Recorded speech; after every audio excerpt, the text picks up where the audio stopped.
October 17, 2023, Berdyansk Airfield, Zaporizhzhia Oblast. Approximately 70 kilometers behind Russian front lines, this airfield serves as a forward operating base for Russian rotary wing aviation, Mi-8 transport helicopters, Ka-52 attack helicopters. These aircraft conduct daily operations supporting Russian ground forces, evacuating casualties, and providing fire support against Ukrainian positions. According to military analysts tracking Russian aviation deployments, Berdyansk represents a critical node in Russia's aviation network for the Southern Front. On this particular morning, satellite imagery from commercial providers shows multiple helicopters parked in revetments and on the tarmac. A routine day at a forward airfield. Then, at approximately 0300 hours local time, everything changes. According to Ukrainian military sources, confirmed by multiple independent observers, American-supplied ATACMS ballistic missiles strike the airfield in a precisely coordinated attack. This marks the first confirmed combat use of the Army tactical missile system provided to Ukraine, and the results demonstrate exactly why Ukraine requested this capability. Skyfall Warfare has compiled verified information from satellite imagery, official statements, and tactical analysis to document this significant strike. The ATACMS, formerly designated MGM-140, represents a fundamentally different capability than artillery systems like HIMARS that Ukraine already operates. While HIMARS fires rockets with approximately 80-kilometer range, ATACMS is a ballistic missile that can strike targets up to 300 kilometers away, depending on the variant. More critically for this mission, the version provided to Ukraine carries a cluster munition warhead containing approximately 950 M74 submunitions. Each submunition is designed to penetrate light armor and destroy soft targets like aircraft, vehicles, and personnel. When a single ATACMS warhead opens above a target area, it disperses these submunitions across approximately 4 hectares, creating a devastating anti-material effect against area targets like airfields. The technical specifications matter because they explain what happens next at Berdyansk. Intelligence preparation for this strike likely began weeks earlier. Ukrainian intelligence services and Western partners monitor Russian airfield operations through multiple methods, including satellite imagery, electronic intelligence, and human sources. Analysts identify Berdyansk as hosting significant rotary wing assets. They determine the typical parking locations for helicopters, identify ammunition storage areas, locate fuel facilities, and map air defense positions protecting the base. This intelligence package feeds into targeting calculations. Planners must determine the optimal number of missiles for target coverage, calculate launch timing to achieve simultaneous impact, program flight paths to avoid known air defense concentrations, and select warhead fusing to optimize submunition dispersion altitude. Which factor was most critical here? A. Intelligence failure. B. Equipment limitations. C. Tactical surprise. The launch itself occurs from Ukrainian-controlled territory, more than 100 kilometers from the target.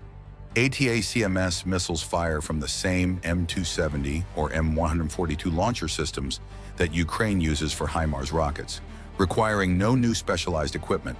The missiles boost rapidly, climbing to altitude before transitioning to ballistic descent toward the target. Flight time from launch to impact measures approximately 4 minutes. Russian air defenses at Berdyansk, primarily designed to engage aircraft and cruise missiles at horizontal trajectories, struggle to engage ballistic missiles diving nearly vertically at high speed. The first indication Russian forces have of the attack is likely the terminal phase when missiles begin their final descent. Air defense radars detect inbound ballistic tracks. Alerts sound across the airfield. Personnel attempt to reach shelter, but there is insufficient time for effective response. The ATACMS warheads detonate at optimal altitude above the airfield. Hundreds of submunitions rain down across the target area, impacting parked helicopters, support vehicles, fuel storage, and maintenance facilities. Each submunition detonates on impact or shortly after, creating a shaped charged jet designed to penetrate aircraft skin and ignite fuel and ammunition. Videos posted on social media within hours, later verified by weapons analysts, show the aftermath.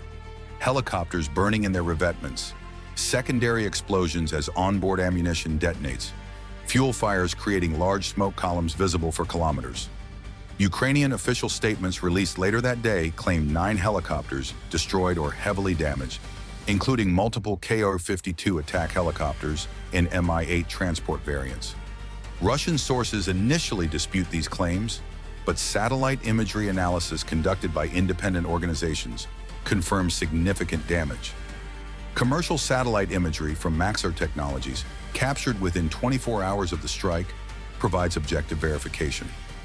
Analysts identify impact craters consistent with ATACMS submunition strikes scattered across the airfield ramp areas.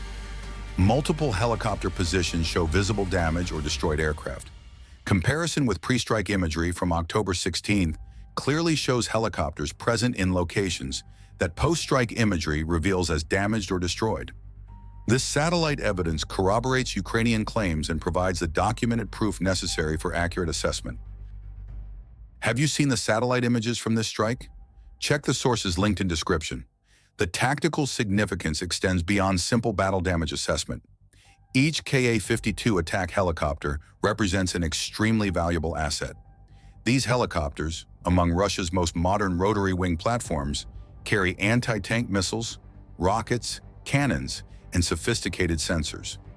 Russian military assessment likely values each Ka-52 at approximately $15 million, based on development and production costs. The loss of multiple helicopters in a single strike removes significant combat capability from the southern front. Beyond immediate material loss, the strike demonstrates vulnerability of Russian forward air bases to precision attack. Russian commanders must now consider whether concentrating aviation assets at forward locations provides operational benefit worth the risk. Dispersing helicopters to more distant bases increases response time to ground force requests for support, reducing aviation effectiveness. Maintaining forward deployment risks additional strikes. This tactical dilemma forces difficult choices with no optimal solution. The operational impact manifests in subsequent Russian aviation activity patterns documented by Ukrainian forces and Western intelligence. Reports indicate reduction in helicopter operations near the front lines in Zaporizhzhia sector following the Berdyansk strike.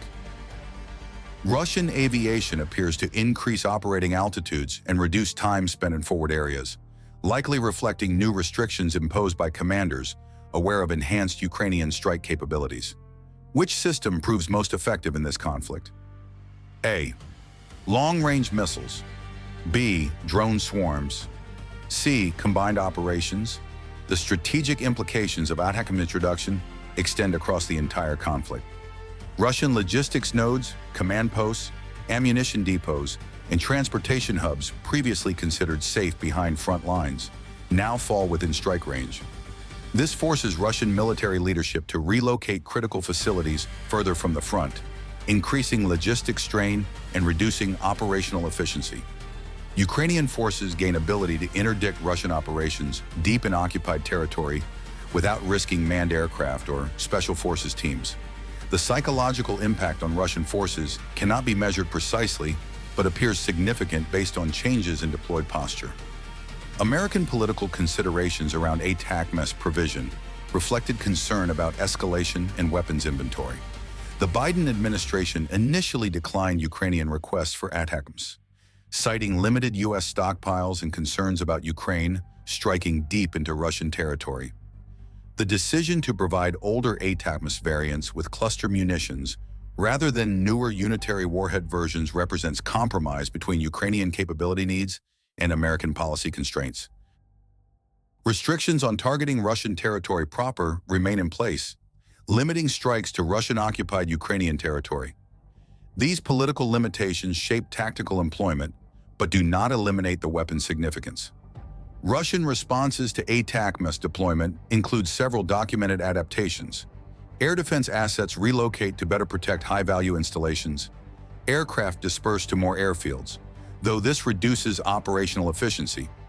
Some facilities move entirely beyond ATACMS range, though this creates longer logistics chains. Russian military bloggers and official media engage in messaging downplaying Ukrainian ATACMS capability, while simultaneously calling for enhanced air defenses, revealing the threat perception. Does this pattern indicate a shift in Russian strategy? Comment your analysis.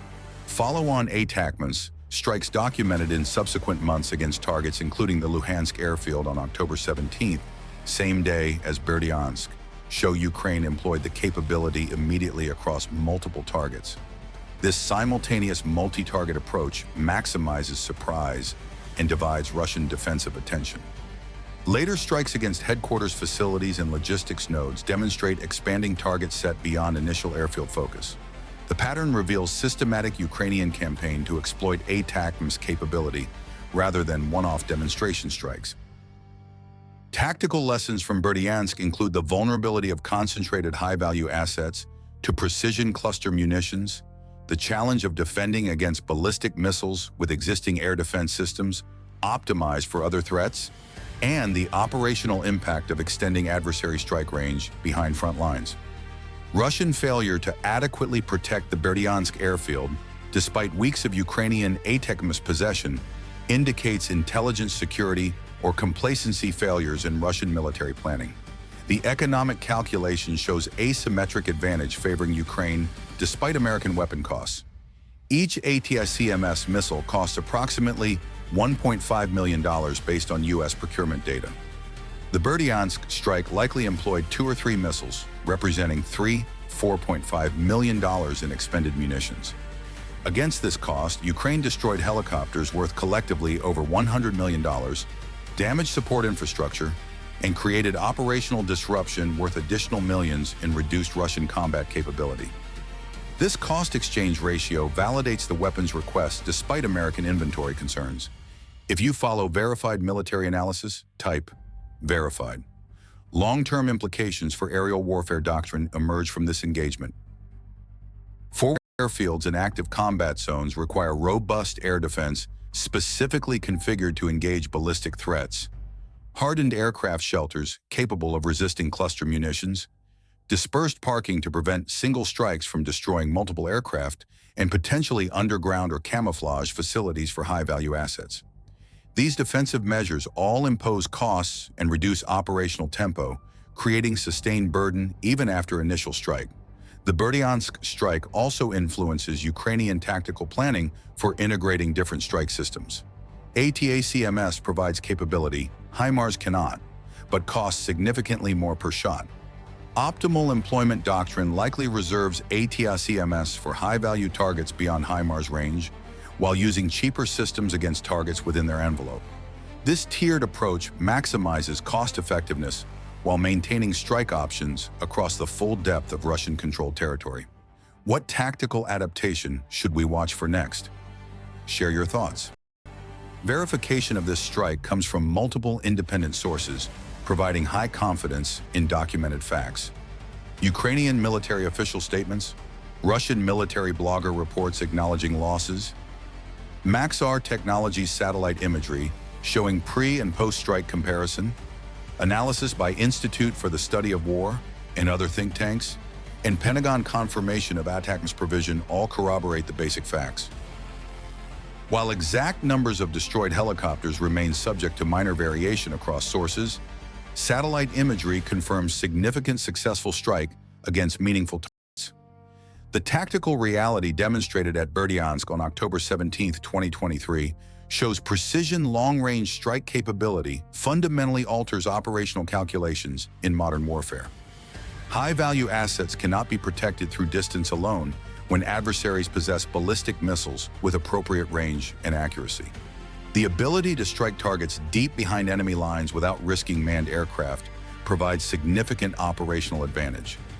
Real combat employment reveals capabilities that theoretical specifications only suggest. Skyfall warfare continues documenting how real weapons perform under actual combat conditions against adaptive adversaries. This analysis is based on Ukrainian Ministry of Defense statements from October 2023, satellite imagery from Maxar Technologies, Pentagon briefing acknowledgments of ATACMS transfer, Institute for the Study of War assessment reports, and verified social media documentation from the target area. Real warfare, real analysis. Skyfall warfare. Subscribe to Skyfall warfare for documented analysis of real aerial warfare. Sources and description. This analysis is based on available open-source information and official statements as of November 2023. Some details may be incomplete, disputed, or subject to revision as more information becomes available.